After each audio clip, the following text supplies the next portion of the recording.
Hola, bienvenidos a este nuevo vídeo de nuestro canal jurídico.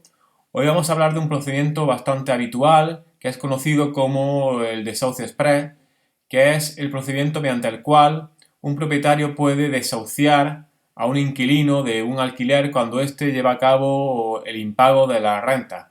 Vamos a ver este procedimiento y, según la actuación del inquilino, cuáles son los distintos trámites que se siguen.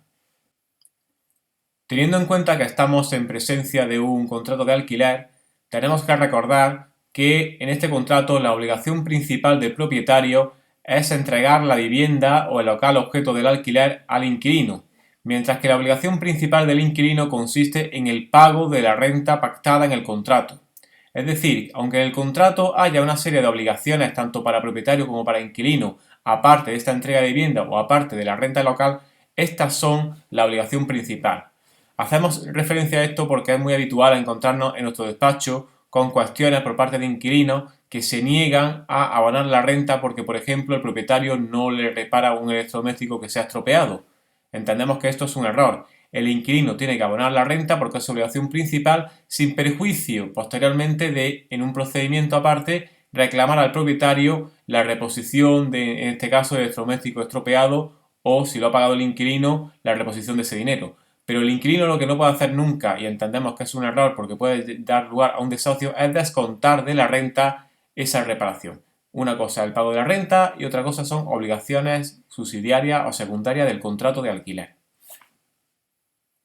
En este tipo de procedimiento, que como hemos dicho habitualmente es conocido con el nombre de desahucio express, se produce cuando el inquilino lleva a cabo un impago de las rentas pactadas en el contrato de alquiler. Es un procedimiento bastante rápido si lo comparamos con otro tipo de procedimientos judiciales mediante el cual el propietario insta el desahucio ante el impago de la renta.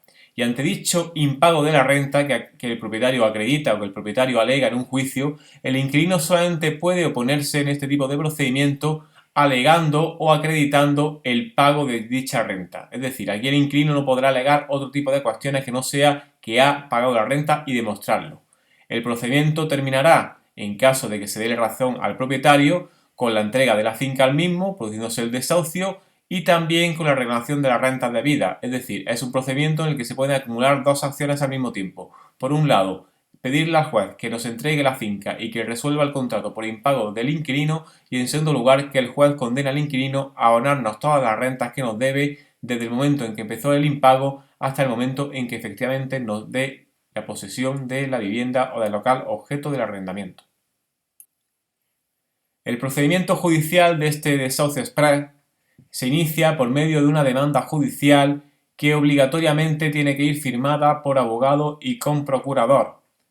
Esta demanda judicial también, salvo que sea beneficiario, el propietario, el arrendador del beneficio de justicia gratuita, tendrá que ir acompañada con el pago de las tasas judiciales. El juzgado competente para conocer este tipo de procedimientos va a ser el juzgado al que pertenezca el domicilio de la finca. Es decir, aquí hay una excepción a la regla general de los procedimientos civiles en los que normalmente el juzgado competente es el juzgado del domicilio del deudor. Aquí no, el deudor puede estar viviendo o puede tener su domicilio en otra localidad, pero el juzgado competente va a ser siempre el juzgado correspondiente a donde se encuentre la finca. Una vez que se presenta esta demanda con procurador, con abogado, pagando las tasas judiciales en el juzgado competente, este juzgado va a dictar un auto admitiendo a trámite la demanda y en ese mismo auto va a establecer ya una fecha para el juicio y una fecha para el desahucio. Es un procedimiento bastante rápido porque ya de inicio, con ese auto de admisión a trámite de la demanda, nos establece cuándo se va a celebrar el juicio y en el caso de que se gane el juicio por parte del propietario, ya nos da una fecha de desahucio. Ya tenemos la demanda interpuesta por el propietario, el juzgado la ha admitido a trámite y ha fijado fecha de juicio y fecha de un posible desahucio. El siguiente paso es que la demanda se envía al inquilino.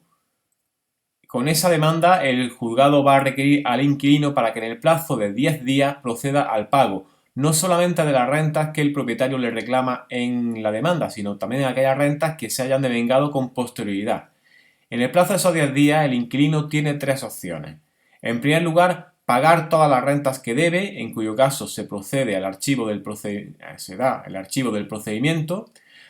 Una segunda opción es, si no está conforme, con la reclamación, presentar un escrito con abogado y con procurador oponiéndose a ese pago que reclama el propietario, a ese desahucio que reclama, en cuyo caso nos iríamos a la fecha del juicio, se celebraría un juicio para decidir quién tiene razón, el propietario o el inquilino.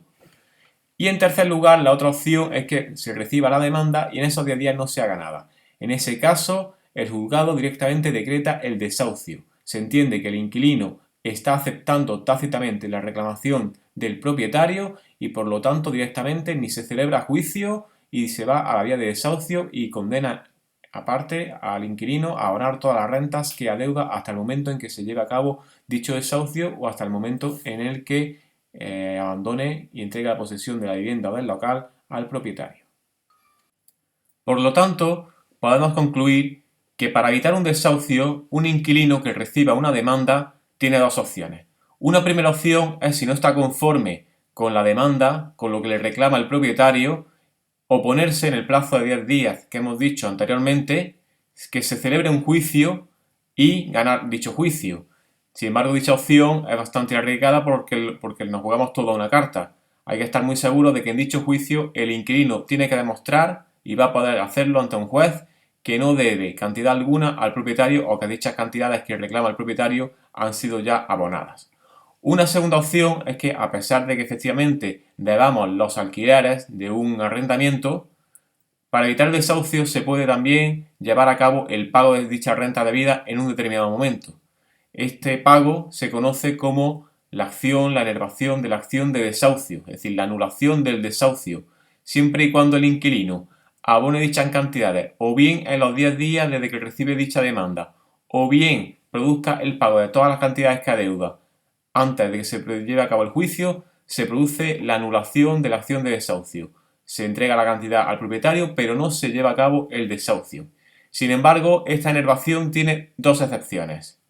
La primera excepción es cuando es la segunda vez, es decir, si ha habido un procedimiento anterior en el que ya el inquilino ha enervado la acción de desahucio por primera vez, una segunda demanda no puede enervarla. Por lo tanto, aunque el inquilino pague las rentas que debe antes de juicio o incluso antes de dichos 10 días, esto no evitará el desahucio si el propietario lo quiere. Y una segunda opción es que si el propietario ha requerido al inquilino previamente a interponer la demanda de desahucio por 30 días para que abone dichas cantidades, requerimiento que ha de ser fehaciente, ya sea por conducto notarial o ya sea por burofax, si en dichos 30 días el inquilino no ha abonado las cantidades, en un juicio posterior, en el juicio de desahucio, el inquilino no puede llevar a cabo la enervación de la acción de desahucio a pesar de que sea el primer procedimiento de desahucio que ha tenido. Por lo tanto, son dichas dos excepciones y hay que tenerlas muy en cuenta por parte del inquilino porque puede dar lugar al desahucio a pesar de que abone la renta.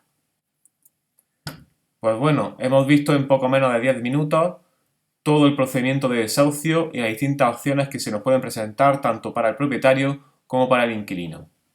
Recordaros que estamos a vuestra disposición en nuestra página web, donde podéis llevar a cabo consultas online gratuitas, consultas en directo con abogados en el teléfono 807 50 20 15 y donde accederéis a nuestros servicios, entre los cuales destaca juicios por objetivos, cobrando solamente el honorario si ganamos el juicio para vosotros.